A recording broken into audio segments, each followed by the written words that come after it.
Ilang tawa, pila ang kuanan na, pila ka bukba-ba. Duha. Say duha. Ihapa daw. Lagi hapa, pila man.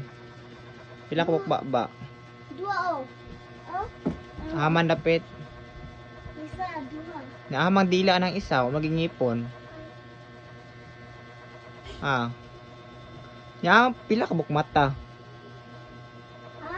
Pila ka bukmata? Duha. Say duha. Duha oh. Isa. Na sa mga gapiyong di ay.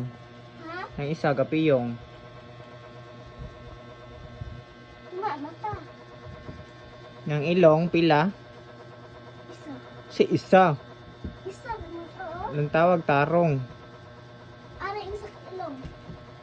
Ya pila ka ba duha. Wala, Na isa ra oh. ba kay ilong. Isa, duha. Ha? Di, isa, duha. Ano? Isa ra ka bangag sa ilong.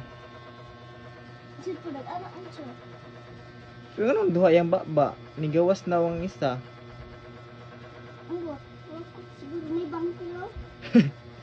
Ang ilong doon sa mong gitudlo. Nga bangkil. Ang tara oh. Oh, di ba? Naibangag nga ilong isa. Napampud oh. Ki anak mo oh. Anak. Ba man niya. Nag-anak. Yang dunggan pila. Ilonggan. Ikas na din na. Wala. Isa. Kanaog na diha kay murag nabuang na kaana.